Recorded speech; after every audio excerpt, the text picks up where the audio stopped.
Doamnelor și domnilor, sunteți la Horoscop și vă mulțumesc pentru asta. Luna septembrie este în continuare marcată de tranzitul favorabil al Soarelui pentru primele 15 zile, despre care deja am vorbit deja. Avem pe toată perioada răpciunelui influența pozitivă a planetei Mercur, care va avantaja gândirea și comunicarea, și influența negativă a planetei Venus, care va afecta tot ce este frumos și ne face plăcere. Dar ce sectoare de viață sunt influențate în bine sau în rău pentru toată luna, ce tocmai a început, urmăriți în momentele următoare. Berbec. Relația cu partenerul de viață va traversa momente mai puțin bune, cauzate de mici obstacole în fața obiectivelor pe care vi le-ați propus să le realizați împreună. Totuși, pentru fiecare problemă cu care vă veți confrunta, veți găsi împreună soluții de rezolvare. Dialogul între tine și partener reprezintă rețeta câștigătoare. Taur. Sectorul de plată al faptelor rele din trecutul tău este activat de două elemente, unul negativ și unul pozitiv. Elementul malefic îți va crea tot felul de probleme din care vei avea de suferit, inclusiv probleme de sănătate. Iar elementul benefic te va ajuta să rezolvi majoritatea problemelor cu care te vei confrunta. Gemeni. Deși ne apropiem de finalul sezonului estival, capitolul distracție al deplasărilor pe care le faci de plăcere este animat de două elemente, unul bun și unul rău. Totul pentru a alunga monotonia și plictiseala. Persoanele care activează în domeniul divertismentului, artei sau al sportului vor avea bariere în fața succesului, dar vor găsi tot timpul soluții salvatoare. Rac. Unul din cele mai importante capitole din viața ta, căminul în care locuiești împreună cu familia, este într-o mică măsură afectat. Sunt posibile stricăciuni care pot afecta traiul normal de zi cu zi sau unul din membrii familiei poate avea mici probleme. Dacă îți păstrezi calmul, vei putea gândi limpede și vei găsi soluții pentru rezolvarea problemelor casei și ale familiei. Leu. Poți fi pus în situația să faci multe drumuri scurte, să alergi de la răsăritul până la apusul soarelui. Numai că de fiecare dată, ca să nu te cuprindă plictiseala, vei întâmpina câte o mică problemă, dar tot de fiecare dată vei găsi rapid indicii privind adevărata cauza dificultăților pe care le întâmpini și vei duce orice treabă la bun sfârșit. Fecioară. Vei fi cu sufletul la gură din cauza sectorului câștigurilor financiare, realizate exclusiv prin forțele tale proprii, rezultate ale inteligenței și talentului tău.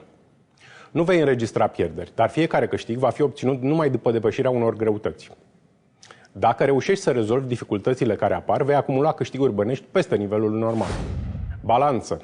Lucruri bune și rele prin care treci, cam în același timp, îți pun la încercare starea fizică și psihică.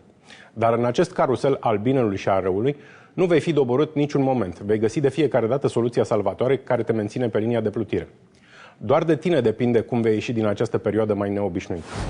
Scorpion. Vei traversa o perioadă de bilanț privind faptele din trecutul tău, iar pentru cele rele vei plăti cam cu aceeași măsură, iar pentru cele bune vei fi răsplătit. Vei plăti de fapt pentru faptele tale egoiste și vei fi recompensat pentru tot ajutorul pe care l-ai acordat celor din jurul tău, atunci când nu ai urmărit obținerea unui profit și ai renunțat la propria ta persoană. Săgetător. În activitatea ta din care îți câștigi existența te poți confrunta cu lucruri bune, dar și cu unele rele. Trebuie să fii atent la toate interacțiunile pe care le ai cu colegii de serviciu și să fii foarte atent când intri în contact cu șefii. Totodată trebuie să acorzi mai multă atenție sarcinilor de serviciu pe care le ai de îndeplinit. Capricorn. Nivelul aprecierii de care te bucuri din partea celor care te cunosc și nu numai a lor poate înregistra creșteri și scăderi bruște. Poate fi vorba de consecințe ale faptelor tale bune sau rele, sau pur și simplu se poate întâmpla fără să faci nimic. Nu încerca să ieși cu nimic în evidență și caută să comunici cât mai mult cu toată lumea. Vărsător. Dacă ai de susținut examene, orice rezultat este posibil a fi obținut, deoarece există un echilibru între energia pozitivă și cea negativă a elementelor care influențează acest sector. Așa că se poate spune că rezultatul obținut va depinde exclusiv de tine, în măsura în care elementele malefice nu le permit să te afecteze și folosești doar ceea ce este benefic. Pești. Sectorul valorilor materiale poate înregistra variații ciudate. Poți înregistra câștiguri, după care poți avea datorii. Numai de tine și de inspirația ta depinde să nu beneficiezi decât de câștiguri și să eviți pierderile.